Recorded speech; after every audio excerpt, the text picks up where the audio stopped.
Santo Deus, precisamos de Ti, somos falhos, pequenos e irrelevantes. Mas o Senhor nos honrou, o Senhor nos deu glória e honra, como diz a Tua palavra. Obrigado, Senhor Deus, por ter nos dado a Tua imagem. Abençoa esse momento, que a Tua presença abençoadora seja intensa entre nós hoje. E que tenhamos um desafio e um consolo que só Tua palavra pode nos dar. Que nunca busquemos fora de Ti o que só o Senhor pode dar. Salvação, graça, misericórdia, consolo eterno. Tudo que é o mais importante.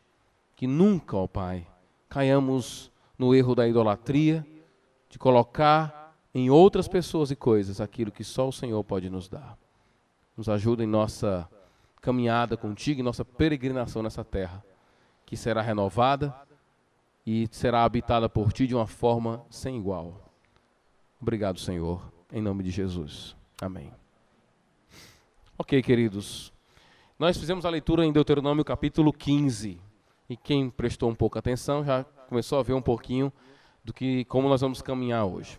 Bem, na semana passada eu falei sobre a violência, falei sobre a opressão, sobre a pobreza, sobre a corrupção, sobre o descaso que nós vivemos ao nosso redor.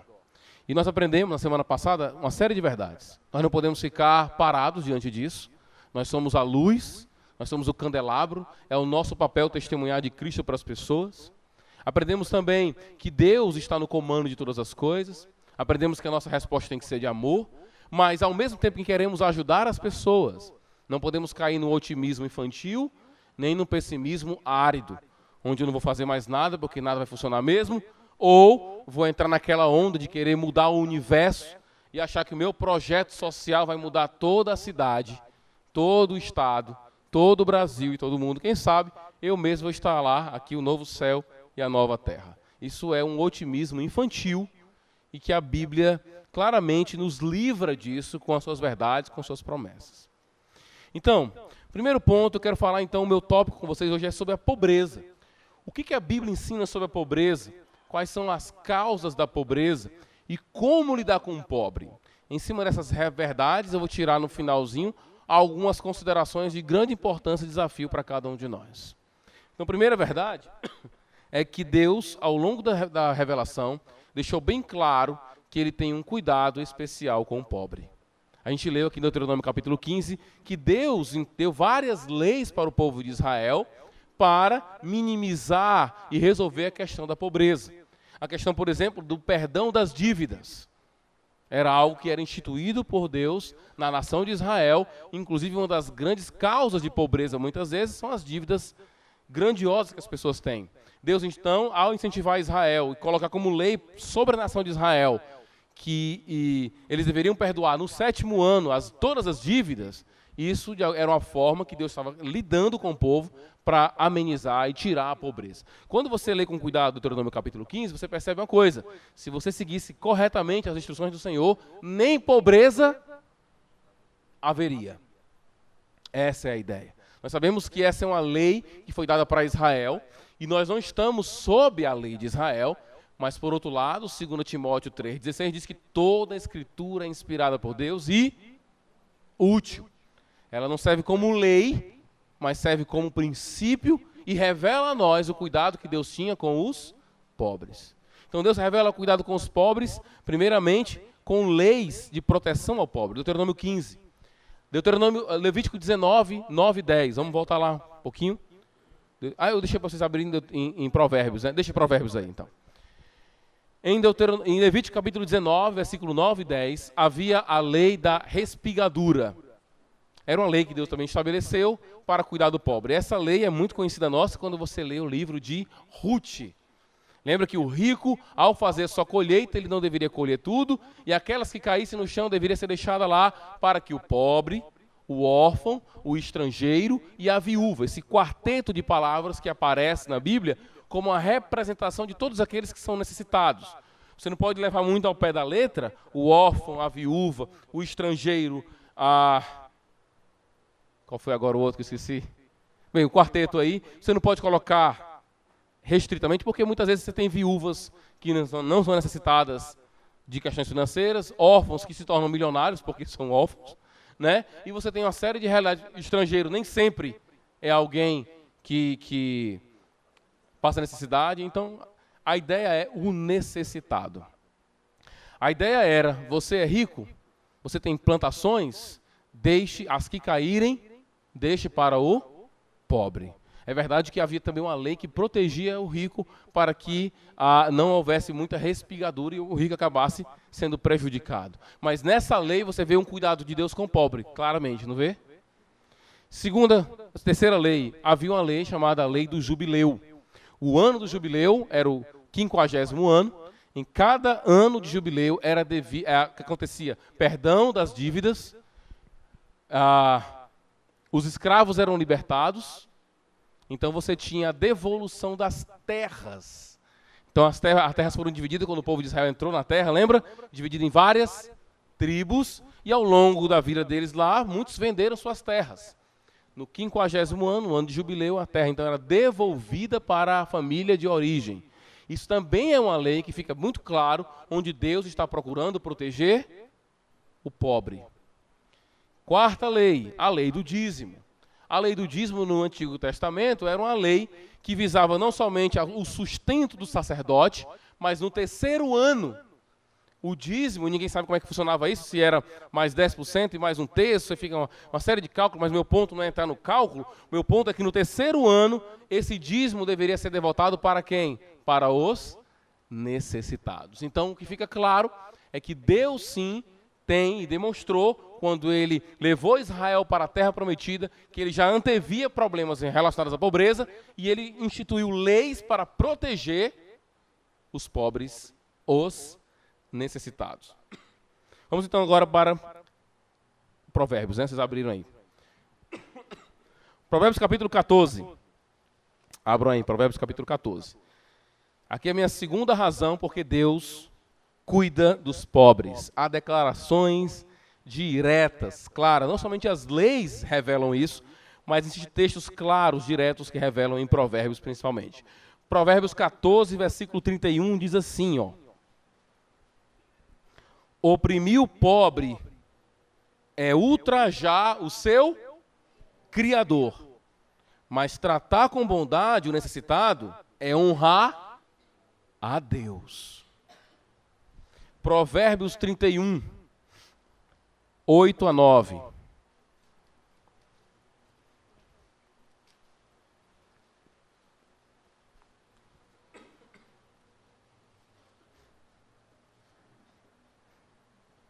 Erga a voz em favor dos que não podem defender-se. Seja o defensor de todos os desamparados. Erga a voz e julgue com justiça, defenda os direitos dos pobres e dos necessitados. Porque ao longo da leitura que nós vamos fazendo das Escrituras, o que a gente percebe é que Deus tem um cuidado com o pobre e geralmente há uma palavra ligada ao pobre, que é a palavra justiça. A gente percebe e sabe muito bem que pessoas que vivem em necessidade e em pobreza, num contexto de julgamento, geralmente elas são prejudicadas. Elas não têm condições de pagar alguém para defendê-las. Elas são consideradas indignas. E mesmo que elas estejam certas, eu como juiz, o fulano de tal que é o mais interessado, nós temos dinheiro, vamos sair ganhando, e aquele pobre acaba sendo prejudicado com isso. A ideia da Bíblia não é que você vai proteger o pobre nos seus erros, mas que você tem que fazer justiça. E lembra que a imagem da justiça, né, a imagem de uma pessoa que está vendada, cega. Cega para quê? Cega, dentre várias coisas, cega para a riqueza de um e a pobreza de outro. Está certo ou está errado? Essa é a questão. É justo, é correto. Deus, então, tem uma preocupação muito clara com o pobre, porque o pobre, por ser pobre, ninguém se aproxima dele para ganhar nada dele. Ele não é alguém de quem você se aproxima para você poder, de alguma forma, ganhar alguma coisa dele. Isso não acontece. As nossas relações, muitas vezes, são relações de interesse. Você se aproxima de fulano porque ele pode te dar alguma coisa. E o pobre não tem esse interesse. Então, por você não ter interesse por ele, ele acaba sendo prejudicado em julgamentos. e não acaba sendo tratado de forma correta. Além disso, você tem uma outra questão, que tem a ver com o direito. E a pergunta que fica é, como assim direito, pastor? Aprendemos em Gênesis capítulo 9, que o ser humano é criado segundo a imagem de Deus. E lá o texto vai dizer, a gente até comentou hoje aqui na escola dominical, que quando alguém tirasse a vida de qualquer pessoa, ela deveria ser a sua vida ser retirada. Por quê, pastor? Porque ele tirou a vida de alguém que tem a imagem e a semelhança de Deus. Hoje se defende muito aquele que mata, dizendo que a gente não pode tirar a vida dele, mas ele pode tirar do outro. E você acaba não dignificando a imagem de quem foi morto. E o valor de quem foi morto. Aquela pessoa morta tinha a imagem de Deus. Portanto, aquela pessoa que matou tem que perder a vida para que isso seja justo. Alguém que é pobre, alguém que é necessitado, alguém que está passando por dificuldade, é alguém que tem a imagem de Deus. E por ter a imagem de Deus, você não pode nem matar, nem ferir e nem permitir que ele se encontre na mesma condição em que ele está. Ele é a imagem de Deus. Outra passagem interessante, vamos lá para Lucas capítulo 14. Vamos caminhar aqui nas escrituras hoje. Vocês não estão muito acostumados com isso, né? Mais um texto, mas é isso. Lucas capítulo 14. Agora eu quero focalizar um pouco sobre a relação entre Jesus e os pobres. A gente já viu a lei, declarações diretas de cuidado de Deus, por parte de Deus em relação ao pobre, e agora vamos falar um pouco sobre a relação do pobre com Jesus. Esse é um daqueles textos que ninguém gosta de colocar muito no Facebook. Né? Eu nunca vi ninguém com blusa com esse texto aqui. Né? E ninguém decora esse versículo também. Poucos memorizam esse versículo. Vou memorizar aqui, Lucas capítulo 14. Vamos ler aí versículo 12 e 13. Então Jesus disse o que o tinha convidado. Quando você der um banquete ou jantar, não convide seus amigos, irmãos ou parentes, nem seus vizinhos ricos. Se o fizer, eles poderão também, por sua vez, convidá-lo. E assim você será recompensado. Mas, quando der um banquete, convide os pobres, os aleijados, os mancos e os cegos. O texto deixa bem claro, essa categoria de pessoas são pessoas geralmente que teriam dificuldade. Já tem dificuldade pelas suas limitações. A nossa cultura tem tentado diminuir o máximo essa dificuldade, mas elas sempre vão existir. Na cultura antiga, muito mais ainda. Qual é o ponto de Jesus aqui? Quer dizer, pastor, que quando, então, eu não posso convidar o senhor para jantar lá em casa? É isso que está dizendo o texto? Não, irmãos. Fica à vontade, viu? Não é isso que o texto está dizendo. É uma comparação de fidelidade. Se você continuar lendo o texto, versículo 26. Se alguém vem a mim e ama o seu pai, a sua mãe, a mulher, seus filhos, seus irmãos e até a própria vida mais do que a mim, não pode ser meu discípulo. Na minha versão tem, se alguém vem a mim e ama o seu pai, mas a mim não é digno de mim. E aquele que não carrega a cruz e não segue, não pode ser meu discípulo. Qual é o ponto de Cristo aqui? É a mesma linha do capítulo 14, versículo que a gente acabou de ler. Ele não está dizendo que eu não tenho que amar minha mãe, meu pai, meus irmãos, meus parentes. Ele está dizendo que existe uma hierarquia de importância aqui. Jesus em primeiro lugar, e depois a minha mãe, meus familiares, tal. E ele está querendo dizer o seguinte, na hora de você fazer o bem, utilizar o seu dinheiro, não coloque em primeiro lugar aqueles que já têm alguma coisa. Priorize aqueles que não têm. Guarde para aqueles que precisam. A nossa atitude para com o pobre, capítulo 25 de Mateus, muito interessante, revela a nossa atitude para com Cristo. Passa a tua Bíblia aí, volta um pouquinho, vamos para Mateus capítulo 25. Eu vou lendo rápido, se eu encontrar mais rápido que você, eu vou lendo, tá bom, irmãos? Porque são muitas passagens aí. O texto aqui, o contexto, melhor dizendo, é de julgamento. Jesus vai julgar quando ele vier. E aí, quando chega na parte do versículo 31 a 46, o que nós encontramos em Mateus 25? Quando o Filho do Homem vier em sua glória, com todos os anjos, assentar-se-á em seu trono na glória celestial. Todas as nações serão reunidas diante dele, e ele separará umas das outras, como um pastor separa ovelhas dos bodes. E colocará as ovelhas à sua direita e os bodes à sua esquerda. Então o rei dirá aos que estiverem à sua direita: venham, benditos de meu Pai, recebam como herança o reino, e que lhes foi preparado desde a criação do mundo. Pois eu tive fome, vocês me deram de comer, tive sede, vocês me deram de beber, fui estrangeiro e vocês me acolheram, necessitei de roupas e vocês vestiram, estive enfermo e vocês cuidaram de mim, estive preso e vocês me visitaram. Então os justos responderão: Senhor, mas quando te vimos com fome e demos de comer, ou com sede te demos de beber? Eu acho legal essa expressão do justo, porque ele diz assim: como assim? A gente ajudou as pessoas, mas como é que você está dizendo que é o Senhor assim? Quando te vimos como estrangeiro, quando te vimos como estrangeiro e te acolhemos, ou necessitado de roupas e te vestimos? Quando te vimos enfermo ou preso e fomos te visitar?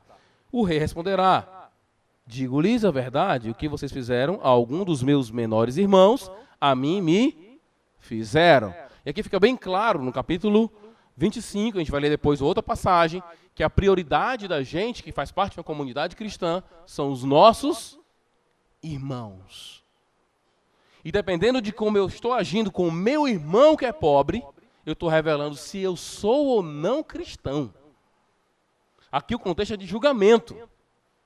Aquele, então, que cuida dos irmãos de Cristo, daqueles que o servem, essas pessoas estão revelando o quanto lidam com os pobres e revelando que realmente são servos de Cristo. Tiago, capítulo 1, versículo 27, você precisa abrir lá, diz que a verdadeira religião é fazer o quê? É cuidar dos órfãos e das viúvas. Ali nós não temos uma definição completa do que é religião. Calvino bem observa isso no seu comentário. Ali não tem uma definição completa, mas tem uma definição em que esses dois elementos não podem faltar numa definição de religião. Porque a palavra religião lá, utilizada lá na língua original, é a palavra muito utilizada para pessoas que se deslocavam para sua casa para adorar o seu Deus. Essa palavra é aplicada a qualquer religião. Como hoje a palavra religião é aplicada a qualquer religião. E o que o Tiago está dizendo é ir para um lugar e adorar, e louvar, e cantar, e bendizer o nome de seja qual for o Deus, não faz dessa religião uma religião autêntica. Ela não pode ficar aí. A pessoa tem que ter um olhar para aqueles que são necessitados. Continua. Agora eu quero falar com vocês sobre, e é interessante, só um exemplo, é interessante você ver que o exemplo de homem para a gente nas Escrituras é Jesus em primeiro lugar, mas você tem outros homens que são exemplo para a gente. Jó, que era um homem rico. Mas o texto vai dizer para a gente o quê? Que Deus olhou para o mundo e disse: não há ninguém igual a esse homem aqui. E quando você vai ver quem é Jó ao longo do livro, vai dizer como Jó tratava as viúvas, os órfãos. E o texto dá a entender bem claro que quando uma viúva, quando o necessitador via a voz de Jó, pronto, agora passou o problema. Jó está chegando. Ele era alguém marcado por isso. Os homens exemplares são marcados por isso nas Escrituras. Quais são, então, as razões para a pobreza? Aqui é o meu segundo ponto da pregação. Por que as pessoas ficam pobres? Não, em primeiro lugar, eu quero uma advertência. Não acreditem em nenhum sistema filosófico, político, social, que tente explicar uma razão, duas ou três, para a pobreza. Pobreza é algo extremamente complexo. E a Bíblia nos dá algumas razões, eu quero considerar algumas delas hoje aqui com vocês. Mas não são as únicas razões, porque existem elementos muito complexos entre uma razão e outra, e uma se relaciona diretamente com a outra também. Dependendo do lugar, dependendo da situação histórica, a pessoa pode ser pobre por várias razões. Ok? Então, quais são as razões? E na nossa cultura, só voltando um pouquinho, a nossa cultura ela está muito impregnada do conceito marxista o conceito romântico, russaniano, de Rousseau, da ideia de que o homem é bom e de que o Estado faz do homem a pessoa ruim. E aí o que acontece é que na nossa escola, geralmente a gente aprende que índio, negro e pobre sempre são do bem. E rico, branco e português sempre eram do mal. Não é assim que você aprende na escola? É assim que você aprende na escola. E isso não é uma forma correta de você lidar com o problema da pobreza. A Bíblia nos ensina o pecado, e o pecado não me permite dizer que certa categoria étnica ou certa categoria de social, seja pobre ou rico, ou de qual pele for, eu dizer essa pessoa aqui é do bem, essa pessoa aqui é do mal. Isso não existe porque todos são pecadores diante de Deus. Então não adianta a gente fazer uma leitura prévia do mocinho e do bandido. Tá? Essa é uma leitura injusta, incorreta e não bíblica. Ok? Então, enfim, quais são as razões que a Bíblia nos dá para a pessoa cair em pobreza? Primeiro, calamidade, guerras, terremotos, perseguições, políticas, étnicas. Essas pessoas que estão saindo da Síria agora, né? E muitos da África correndo, tentando ir para a Europa, muitas daquelas pessoas são pessoas até que têm dinheiro, têm até dinheiro, pagam fortunas para poder entrar num barco, mais ou menos, para poder passar o rio, aliás, o mar. E essas pessoas têm condições, mas só que elas estão vivendo uma situação total de necessidade por causa de uma opressão, de uma perseguição. Eles estão vivendo num lugar agora, se você falar em inglês, se você demonstrar que sabe inglês, você já é morto por isso. Então é uma situação de opressão, de muita dor, então isso leva essas pessoas a uma situação de limitação. Ok? Então essa é uma razão de pobreza, calamidade, guerra, terremoto, perseguição. Segundo, opressão ou exploração. Tem gente que nasce numa condição de pobreza e isso já coloca a pessoa há uns anos atrás das que não nascem em pobreza. Porque quem nasce em pobreza tem dificuldade com a alimentação, que por sua vez tem dificuldade para raciocinar, tem menos educação.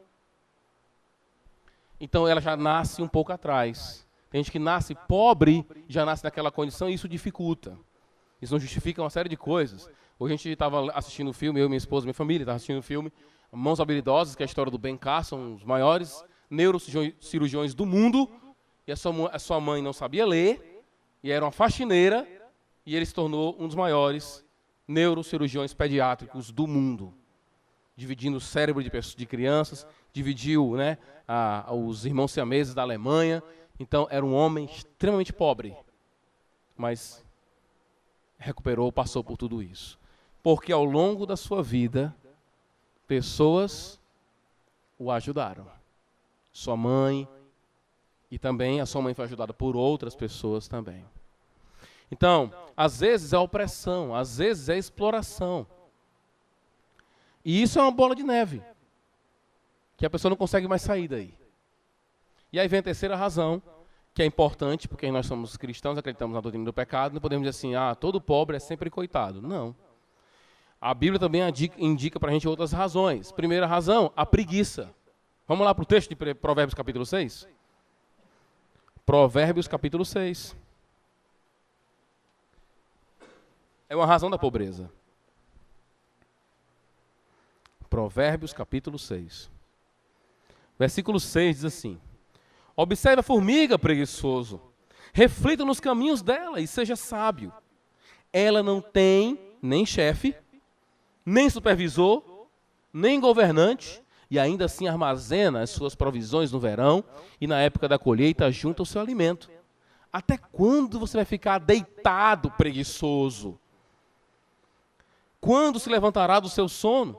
Tirando uma soneca, cochilando um pouco, cruzando os braços para descansar, a sua pobreza o surpreenderá como um assaltante, e a sua necessidade lhe sobreviverá como um homem armado. O texto está dizendo o seguinte: tem gente que não quer trabalhar, é vagabundo mesmo, não quer conversa com trabalho nenhuma, fica sempre querendo dos outros. Esse tipo de gente, o provérbio está dizendo, vai chegar, a pobreza vai chegar e vai chegar com tudo para você. Como quem é assaltado. Essa é uma das razões também pela pobreza. Então, a pobreza tem razões na calamidade, tem razões ligadas à opressão, os pobres são oprimidos, não tem chance muitas vezes. E a segunda é o fracasso moral, isso envolve preguiça, isso acaba, quando a gente lê um texto como esse, a gente acaba tirando toda aquela visão romântica que as pessoas têm da pobreza. Tem muita gente que quando vai ajudar pobre, vai ajudar numa perspectiva romântica.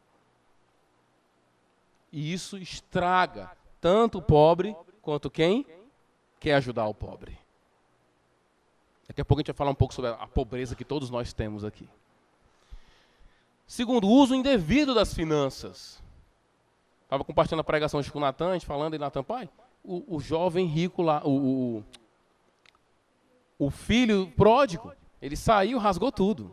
Pronto. Ficou na pobreza, por quê? Usou a sua riqueza de forma indevida. Outra, escolha própria. Tem muita gente que escolhe ser pobre mesmo. Eu li um livro essa semana, li vários livros sobre essa questão da pobreza. E um dos que eu li, o autor disse o seguinte: eu, uma vez, convidei um morador de rua para morar na minha casa. E esse autor, eu sou super fã dele. Me deu vontade de se fazer de mendigo, ficar perto da casa dele só para ele fazer esse mesmo convite para mim. Eu ia na hora. E o morador rejeitou. Disse, não, porque tá a minha vida aqui e tal. Era o estilo de vida que ele tinha escolhido. Por incrível que pareça. Então, essas são razões para a pobreza. É o que a Bíblia coloca. Agora, como tratar, então, o pobre? Como lidar com o pobre? Lembra que eu estou usando a palavra pobre, mas eu estou querendo falar a palavra necessitado. Isso pode ser de várias coisas e a gente tem que ampliar nosso horizonte aqui. Mas, claramente, envolve também a pobreza. Primeira dica, primeiro conselho que eu vou dar para vocês é como lidar com o pobre. Está em 1 Timóteo capítulo 5. Não vamos ler tudo, porque senão a gente vai estourar o tempo. Lá em 1 Timóteo 5, você pode ler depois. Paulo vai falar que existia um grupo de pessoas necessitadas. Eram as viúvas. Mas Paulo dá uma dica importante para os irmãos daquela igreja. Quando vocês forem ajudar uma viúva, ajudem aquelas que são verdadeiramente viúvas. Porque Paulo vai dizer que tinha umas que eram bem novinhas ainda, podia estar fazendo outras coisas, mas estavam de casa em casa, falando da vida alheia. Paulo vai dizer, ajude a que é verdadeiramente viúva. Ou seja, na hora de você ajudar um pobre, tente ajudar a quem realmente precisa. Segundo, priorize os da sua família. Segundo, os da sua igreja, da sua família na fé. Terceiro, os de fora.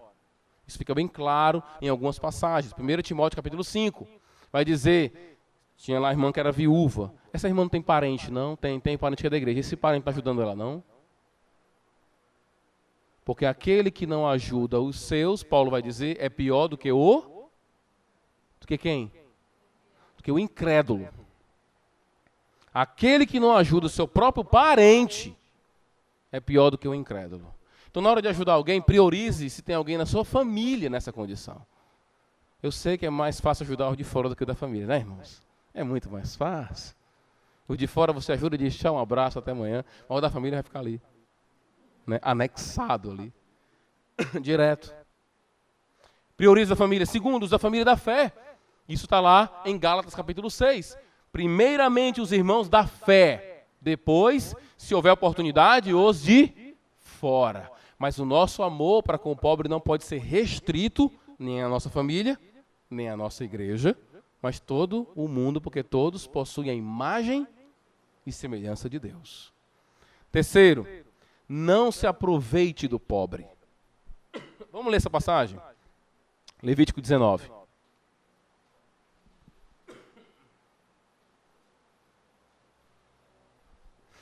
Essa é uma pregação difícil para mim, porque a gente estuda tanto, aí tem uma hora só para falar. Vamos lá. Vamos correndo, irmãos, a nossa maratona bíblica aqui.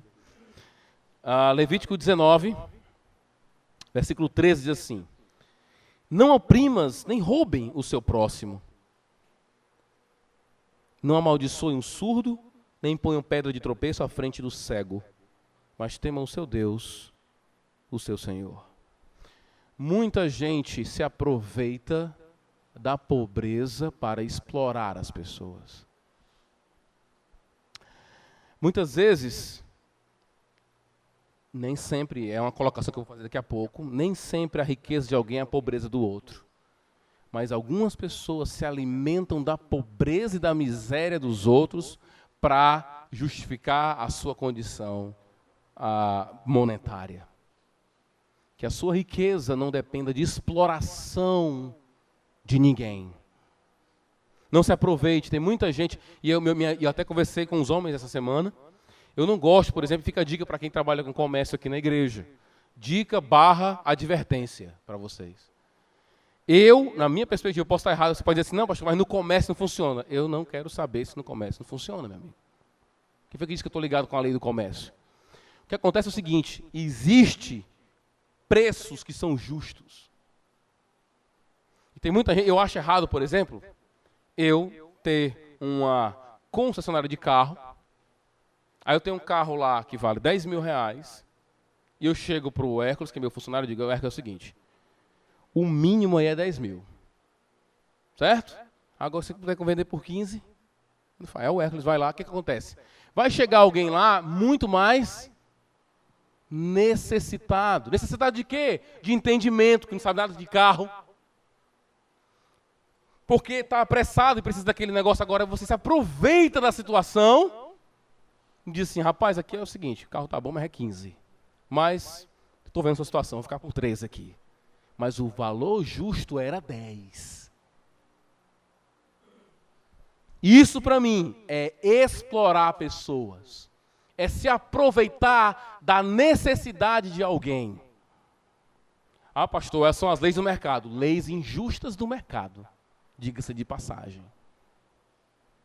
A gente tem que trabalhar dentro do plano de justiça. Você vai, eu paguei o carro tanto, tenho que pagar meu funcionário, tenho que pagar aluguel, tenho que pagar luz, tenho que pagar advogado, tenho que pagar não sei o quê. Bota tudo no teu preço lá e bota o seu lucro. Pronto. Aí fica nesse negócio, eu te dou tanto, dá tanto, vai dar tanto. O que acontece? Eu não vou aqui fazer nenhum tipo de discriminação com a mulher. Mas eu quero, todo mundo sabe que mulher é diferente de homem. Pelo menos até hoje é assim, né, gente? Né? Na Bíblia é assim. Algumas mulheres entendem mais do que outras, mas eu posso, como vendedor, explorar uma pessoa que não entende muito de carro exatamente por isso. Eu estou me aproveitando de uma limitação de alguém para tirar proveito disso. Cuidado, irmãos. Os ricos são condenados em Tiago capítulo 5 porque retiveram os salários dos pobres. Não se aproveite nem explore aqueles que precisam. Você tem funcionário, irmão? Pague o seu funcionário. É isso que você tem que fazer. Porque não pagá-lo é explorar dele. Todo trabalhador, a Bíblia diz, é digno do seu salário. Não, mas é porque eu tenho muita conta para pagar. Te vira. A pessoa pagou, aliás, trabalhou, e agora você vai ter que pagar essa pessoa porque ela tem família. E às vezes, por essa situação, a pessoa é explorada. Quarto, dignifique o pobre. Eu acho, por exemplo, que programas sociais como Bolsa Família não dignificam pobre nenhum. Só deixam ele cada vez mais pobre e dependente e carente de sistemas dessa forma. Isso é um sistema paternalista que não ajuda ninguém. Isso não dignifica o pobre. Qual era a lei do Antigo Testamento? Era assim, rico, você colhe uma parte, recolhe, vai lá na casa do pobre e dá para ele, era assim? Não. O pobre poderia sair da sua casa, como Ruth fez. E foi lá e ela mesma colheu. Isso dignifica a pessoa. Ela está trabalhando para fazer isso. Ela está fazendo alguma coisa. Dignifique o pobre. A lei do respingar é um exemplo para nós. Incentivar a autossuficiência e a não dependência constante é o que a gente poderia fazer. No jubileu, por exemplo, era você dar a oportunidade para a pessoa crescer de novo. É isso que você tem que fazer. Paternalismo não é a solução. Não façam com que as pessoas, não faça para as pessoas o que elas podem fazer. Há um tempo atrás, tinha uma senhora que foi querer lá em casa pedir dinheiro, lembra, Sênia? Foi uma senhora pedindo lá em casa dinheiro. Aí, a senhora pode limpar aqui o terreno? Ela limpou o terreno. E ela podia depois foi limpar a casa. É assim que você dignifica um pobre. Se aquela pessoa diz, mas é exploração, aí já não é um pobre indigno, já é um pobre injusto. A nossa visão não é que todo pobre é sempre inocente. Ali já é o pobre preguiçoso, que é condenado pelas Escrituras. Dignifica o pobre com o trabalho. Quinto, precisamos ensinar o valor do trabalho para essas pessoas e questionar a preguiça. Paulo vai dizer em 2 Tessalonicenses para um grupo de irmãos, quem trabalha também não deve comer. Mas ele está falando para quem? Para um grupo de pessoas que era preguiçosa. Quem não trabalha também não coma. Trabalho é uma coisa importante. É assim que você dignifica um pobre. Sexto, não ignore o pobre. 1 João, capítulo 3, versículo 17, vai dizer, você vê o irmão com necessidade, e você não faz nada, como o Tiago também vai repetir a mesma ideia em Tiago, capítulo 2, você não é crente, cara. Você pode ver, você está vendo uma pessoa com necessidade real, imediata, e muitas vezes, a galera, não, você é de onde mesmo? Aí, a necessidade é real agora. E nós sabemos que tem muita gente que enrola. Aqui nunca apareceu muita gente aqui assim não, mas quando a gente tinha um prédio antigo, lembra? Parecia demais. Geralmente, eu quero falar com o pastor aí. Pastor, porque estava precisando de um remédio. Beleza. Fulano, pega aí o dinheiro para a gente comprar um remédio aqui na farmácia. Vem em frente ali a farmácia do Reginaldo, né? Não, mas é assim, o remédio pode... o remédio. Queria só dinheiro para outras coisas. Ajudar o pobre também não é ser bobo. Mas tem muitas pessoas que estão com necessidades reais do momento e não está na hora de você ficar questionando. Por que você não trabalhou? Por que você não fez isso? Cara, a necessidade é real, é naquele momento. Então ajude naquele momento. O cara chega para você e diz, cara, estou morrendo de fome. Beleza, brother, vamos lanchar ali. Pronto, a necessidade é real. Você não pode perguntar assim, você está com fome? Como assim, cara? Me explica isso aí. Né? Entendeu? Como foi isso? Por que tu não trabalha? Está com fome? Ajuda o cara na hora com aquilo. Sétimo, separe o que você ganha para ajudar as pessoas. Existem instituições sérias que você pode estar patrocinando, ajudando com isso. Médicos Sem Fronteira, uma série de grupos que estão preparados para estar ajudando pessoas em situações precárias, que nós podemos chegar até lá, mas ele chega. Isso para mim está muito claro na lei da respingadura. Quando o texto vai dizer que a pessoa deveria deixar uma espigazinha lá, né? Para o pobre, e ali era o ganha-pão dele, do seu ganha-pão, deixa a parte para aqueles que precisam. Uma palavra rapidíssima sobre a riqueza, para fazer um contraponto, para não dar uma ideia aqui, né? Equivocada. Riqueza não é pecado. Jó era rico, era o homem mais piedoso do mundo, ponto. Davi era rico. Então, riqueza não é pecado. Eu digo isso é muito importante, porque, às vezes, alguns ricos crentes têm problema com a sua riqueza. Tem rico crente que sempre conta miséria. 2 motivos. Ele não quer que você peça nada para ele. Segundo motivo, ele está querendo dar uma de espiritual. Meu irmão, se Deus lhe deu, você trabalhou, usufrua. Daqui a pouco a gente fala um pouco sobre isso, mas a riqueza em si não é pecado. Davi era rico, Abraão era rico, Jó era rico. Riqueza em si não é pecado. Existem problemas com a riqueza? Claro. Ameaças que a riqueza traz? Claro. Autossuficiência, dependência do dinheiro, idolatria ao dinheiro. Fazer tudo e a sua ética é toda corroída porque você quer ganhar mais, aí você sacrifica toda a sua ética por causa que não, um pouquinho a mais. Um pouquinho a mais. Então, riqueza não é necessariamente pecado. Por último, algumas considerações finais. Você não tem ideia de quantas considerações finais tem aqui. Eu não vou dizer para você não ficar triste, tá, irmão? Primeira consideração final. Eu tenho 15 minutos. E eu vou respeitar vocês. Não basta boa vontade para ajudar pobre. Não basta boa vontade.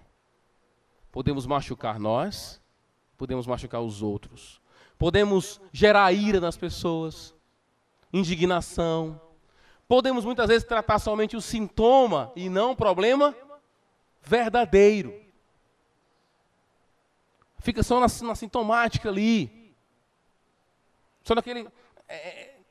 ajudando ali um band-aid num corte de 20 pontos. Faz muita diferença. Não adianta somente ter boa vontade, tem que ser sabedoria em saber lidar e ajudar a pessoa que mais precisa, da melhor maneira possível. E não numa ideia de, eu estou aqui te ajudando, eu estou aqui doando para você, mas vem cá que vamos caminhar juntos. Nós somos dois pobres, que vamos caminhar juntos agora. E eu vou te ajudar nisso aqui. Segundo, Deus não favorece o pobre porque ele é pobre. Pobres mentem e são injustos também. Não se ajuda alguém acobertando as suas injustiças. Levítico 19:15. Terceiro, não somos culpados da fome do mundo. Então você pode voltar para sua casa hoje, no seu carro, que você comprou com seu dinheiro, no ar-condicionado que você paga para botar gasolina lá, e paga alto, para um governo sem futuro. Tem que falar um pouquinho, né, para tirar, desintoxicar, né, desabafar, né? Assistir sua televisão em LED enquanto pede uma pizza para comer. Em todo esse processo de sair do seu carro, ir para sua casa, ligar sua televisão, pedir uma pizza, você não está sendo egoísta. Pode estar sendo, pode também não estar. Porque isso gera emprego, gera renda. Eu gostei de um livro falando sobre pobreza, um livro que diz o seguinte: Bill Gates fez mais para a pobreza na Índia do que a Madre Teresa de Calcutá. Porque ele gerou emprego lá, ele gerou renda lá. Ok? Então, nós não somos os culpados da fome mundial. Aí agora pronto, todo prato de comida eu vou chorar. Tanta gente passando fome. Desse jeito você não faz nada, querido. A Bíblia diz que você tem que dar graças a Deus por isso. Porque se você levar esse negócio assim ao pé da letra, você está fazendo o que aqui agora? É como um cara que chegou aqui na igreja e diz assim: pastor, eu tenho o dom de cura. Isso é mesmo, irmão? Bom. O irmão está fazendo o que aqui? Como assim? O irmão tem que estar no hospital. Vai para o hospital do câncer. Ele chega lá, entendeu? E cura todo mundo, cara. Não, pastor, não. É isso aí, cara. Você não tem um dom? Você não tem a capacidade? Está fazendo o que falando comigo aqui? Eu falei desse jeito com ele. Alguns sabem quem é a figura? Tinha que ser falado desse jeito mesmo. Algumas pessoas só falam e funciona assim, né? Não é... Se alguém diz assim, não, eu vou resolver o problema da pobreza. Então, meu amigo, você pode dar uma de São Francisco de Assis. E não vai funcionar. Com todo respeito a Francisco de Assis. Ok? Quarto, não vamos mudar o mundo. Por outro lado, não podemos aceitar os necessitados entre nós. A gente não vai mudar o mundo. Tem jovem, né, que vai para aqueles caras aí, todo cheio de ideologia e tal, vai mudar o mundo e tudo. Você não vai, filho. Só Deus vai fazer isso no novo céu e na nova terra. Você não vai fazer isso. Mas você também não pode ignorar aqueles que precisam e estão vivendo perto de você. Você não pode deixar um pobre, por ser pobre, sofrer injustiça e ser tratado de forma indigna porque é pobre. Quantas vezes você encontra isso, às vezes, dentro de igreja? O cara se converte, aí tem dinheiro, aí tem algumas igrejas que tem cadeira atrás, né? Essa cadeira atrás, a cadeira do poder, as cadeiras dos poderosos. Nunca vi esse modelo eu não gosto desse modelo. Eu tenho muitos irmãos que têm igreja assim, eu não gosto. Primeiro que eu não gosto de pregar ninguém com alguém atrás de mim. Beleza, mas alguém está lá, tem os poderosos. Geralmente, a gente escuta várias vezes, igrejas, que quem está lá em cima coincide o salário com quem está lá em cima. É uma coincidência muito grande. Isso é ridículo. A gente não pode fazer esse tipo de tratamento. O pastor tem que estar pronto para ouvir o irmão que não tem nada, o irmão que tem tudo. Ele tem que estar pronto, você tem que estar pronto para ouvir uma criança que procura você se abaixa até ela, fala com ela, e aquele irmão que ganha mais. Não vamos mudar o mundo, mas não podemos aceitar necessitados entre nós. Nós não podemos, Igreja Batista, aceitar nenhuma pessoa passando necessidade nessa igreja. Se você passa por alguma necessidade, você tem que falar. E se você souber que algum irmão está passando, você tem que falar. Porque é inadmissível entre nós que haja alguém passando necessidade enquanto o estacionamento da nossa igreja está cheio de carro. Não faz sentido isso? Não faz sentido nenhum. Quinto, como nós, pobres muitas vezes, não conseguem enxergar a razão da sua própria pobreza. Precisamos ajudar essas pessoas a enxergar porque elas estão naquela situação. Ajudar, orientar. Aqui muitas vezes com os jovens eu falo isso, cara, focaliza nisso. Você quer ser o quê? Eu quero fazer isso. Então faça o melhor. Procure fazer isso, procure um trabalho, ganha a tua renda. Ali tu fica de olho naquele outro trabalho. Orientar as pessoas, ajudar nisso. Sexta consideração. Igualitarismo rígido não é a solução. Essa ideia comunista de dividir todos os bens, de dividir com todo mundo, isso não é justo. Isso não funciona. E se você ler a Bíblia, também não funciona, porque tem um momento na vida de Jesus que ele está lá, aí chega uma mulher, quebra um perfume, derrama sobre ele um perfume que vale o quê? 1 ano de salário. Bota aí um salário mínimo. Quanto salário mínimo? R$700. Vamos fechar R$700. Vamos colocar nem 1 ano, não, colocar só 10 meses, dá R$7.000. O perfume daquela mulher tinha valor de R$7.000. Ela, quebra e joga para Jesus. O que o pessoal lá diz? Podia ter sido vendido e dado para os pobres. Tinha gente do PT já naquela época lá. Entre os discípulos. Não é assim que se resolve. Igualitarismo rígido não resolve. Você tem que dar, para mim, sociedade justa é uma sociedade em que dá oportunidades justas. E não pega de você que trabalhou muito e ganhou, pega de você, arranca de você e dá para outra pessoa na marra. Por isso que a Margaret Thatcher, dizia, o socialismo só dura enquanto o dinheiro dos outros tiver. Quando acabar, ia fazer o quê? Ou você acha de onde vem o dinheiro do Bolsa Família? E de todos os outros programas que nós temos? De onde vem? Exatamente. Igualitarismo não funciona. Cuidado com as motivações. Cuidado. Nunca, jamais ajude alguém achando que isso você está ganhando ponto com Deus. Olha, isso é terrível. Cuidado com as suas motivações. Para mim, a maior motivação para ajudar alguém que precisa é porque, 2 motivações. Aquela pessoa é a imagem de Deus. Segunda motivação, Deus viu a minha pobreza, que é muito mais profunda que a pobreza de dinheiro, a minha miséria espiritual, e foi amoroso para comigo em Jesus.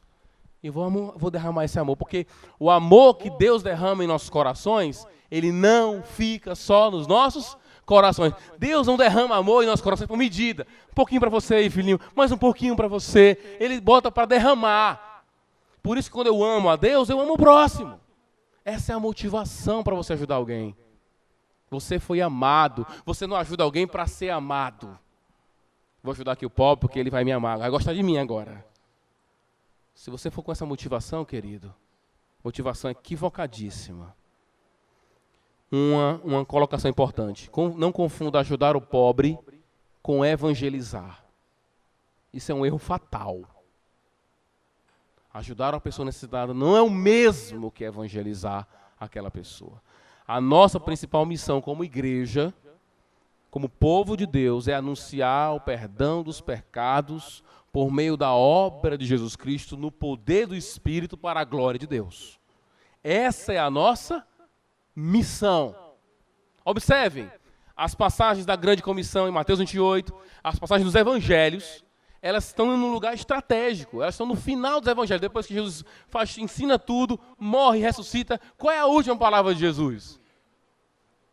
Pregue, testemunhe de mim, fale de mim para as nações. Essa é a nossa missão. Enquanto que nos evangelhos finda com a grande comissão, em Atos você tem o começo com as grandes comissões. Grande comissão, vai lá e o Espírito Santo veio para nos fazer o quê?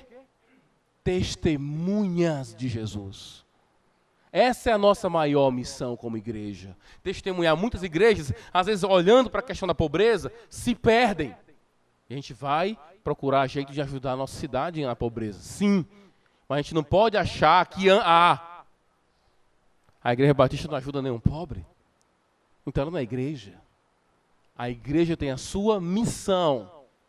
E a principal missão dela é anunciar o Evangelho. E todos os nossos projetos sejam focalizados na nossa maior missão. Então, a pergunta melhor é: o que eu posso fazer como igreja que melhor promove a minha missão de testemunhar o Evangelho? Essa é a nossa grande maior missão. E isso afeta a pobreza? Não tenha dúvida. Muitas pessoas estão aqui hoje, poderiam estar vivendo numa miséria. Não vivem, porque aqui, quem não trabalha, acaba perdendo o que aqui, irmãos? Acaba perdendo respeito aqui. Porque o ambiente não dá. O ambiente que se cria na igreja é um ambiente de valor ao trabalho. E o cara acaba entendendo tudo isso. E se estivesse no mundo, estava aí, fazendo alguma coisa, não tendo nenhum tipo de evolução na vida. Nona consideração, estou no final, já faltam 3 minutos. Projetos mais arrojados exigirão que nós trabalharemos com organizações, com associações e não com a igreja local. Você quer ajudar melhor ainda? Tem várias organizações e instituições que você pode ajudar. Aqui na nossa igreja, você tem o Mão Amiga, que é um trabalho feito por nossos missionários, aqui na Chácara da Prainha. É um trabalho que você pode muito bem dizer: Samuel, como é que eu posso ajudar? O que eu posso fazer? Eu quero participar de alguma forma nessa obra. É uma maneira. Você está fazendo isso. Você vai estar ajudando de uma das formas mais interessantes possíveis que nós podemos fazer, que é ajudar na educação das crianças. Eu acho que nós, como uma amiga, você tem 2 linhas profundas. Você está trabalhando com criança, você está na formação da mente dela. E segundo, educação. Você pode estar ajudando isso. Tem um projeto ligado com o irmão Kleber, que dá esporte para as crianças. Você pode estar ajudando isso. Você pode estar criando a sua própria associação, o seu próprio grupo de ajuda. Mas é bom, quando a coisa é muito mais bem elaborada, ter uma própria organização para isso, e não misturar isso com a própria igreja, porque a igreja tem a sua missão maior. Mas isso não quer dizer que nós estamos livres, nesse sentido, de ajudar as pessoas. Muito pelo contrário, temos que estar envolvidos de alguma forma. 10ª consideração.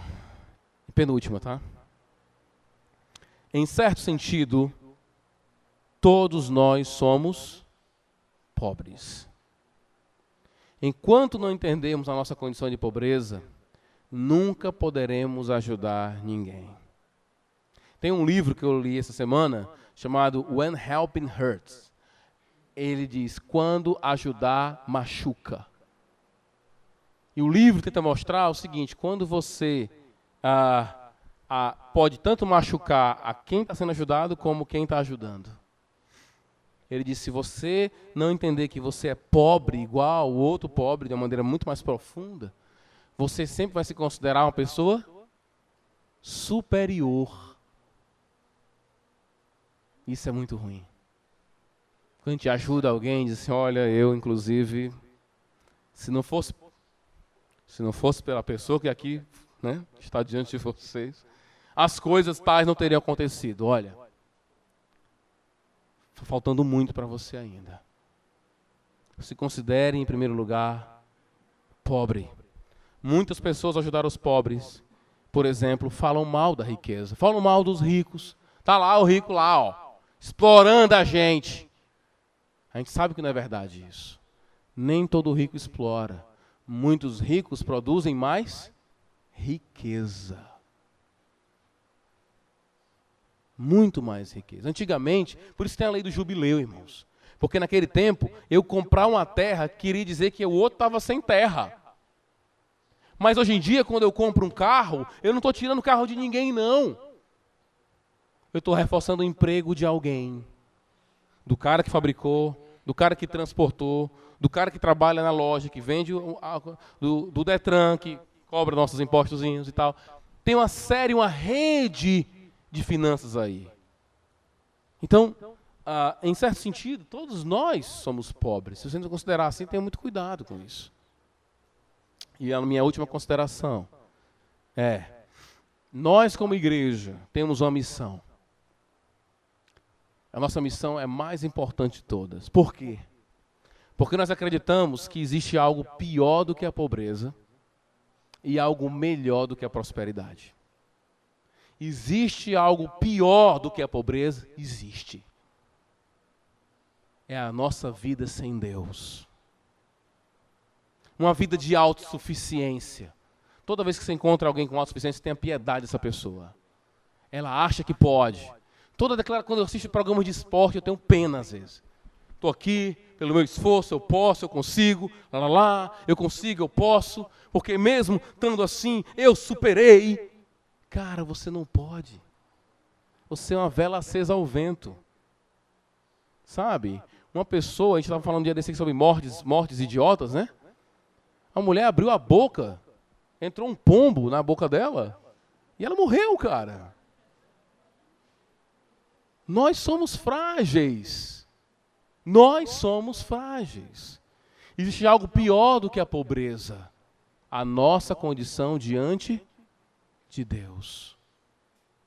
Existe algo melhor do que a prosperidade financeira. Vida com Deus. Por isso que a nossa missão como igreja é a missão, e por isso que a missão, a grande comissão, recebe o nome de grande. Porque nós estamos lidando com a eternidade, com o coração das pessoas, com mudança total das pessoas. Ajudemos os pobres, nunca esquecendo que nós somos pobres e que a pobreza não é o maior de todos os problemas. Assim como a prosperidade também não é a maior das soluções. Vida com Deus é muito melhor. Quantas pessoas pobres você já deve ter conhecido, eu já conheci, que dormem numa tranquilidade, numa harmonia com Deus, porque eles entendem que a maior das questões já foi resolvida. Você não é só pobre, querido. Todos nós somos devedores a Deus. Só que só pode pagar quem tem know-how para pagar. Nossos pecados ofendem diretamente o nosso Criador. E só pode resolver isso diante dele, recebendo o perdão dos pecados dele. Que você possa entender. A Bíblia diz, Jesus vai falar dos cidadãos do seu reino. E ele começa dizendo, bem-aventurados são os pobres em espírito, porque deles é o reino dos céus.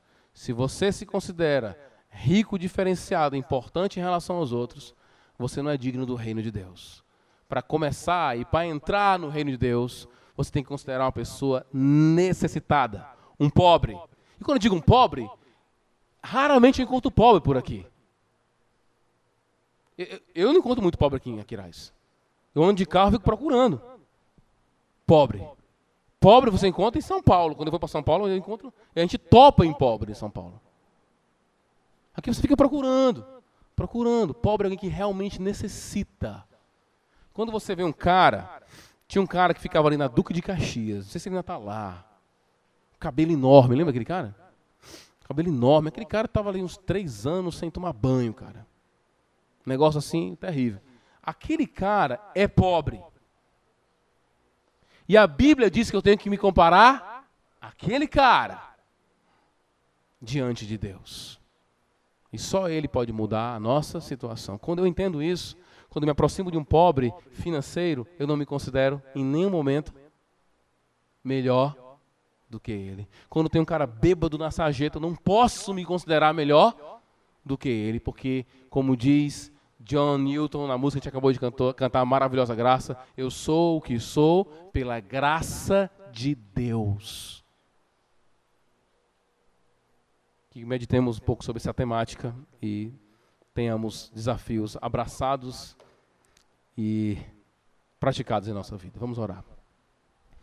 Senhor, muito obrigado, Pai, por nos trazer até aqui, nos dar essa oportunidade de ler a Tua palavra, ser desafiados por ela, ampliar a nossa visão, entender melhor a realidade ao nosso redor, entender de como podemos manifestar a verdade do Teu Evangelho às pessoas, aproximando dos necessitados, assim como o Senhor se aproximou de nós, nos deu perdão dos pecados, grandes bênçãos maravilhosas espirituais, profundas, que é a grande bênção que é o perdão dos pecados, porque assim nós estamos contigo, reconciliados.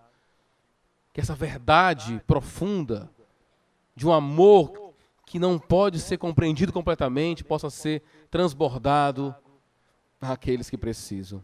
E que possamos mostrar para aquelas pessoas que estão em pobreza hoje, que aquela pobreza física é só a ponta do iceberg. Que ali há uma alma que precisa de Ti. Que sejamos testemunhas, que a Tua igreja seja candelabro aqui, anunciando o Evangelho a toda essa cidade. Em nome de Jesus. Amém.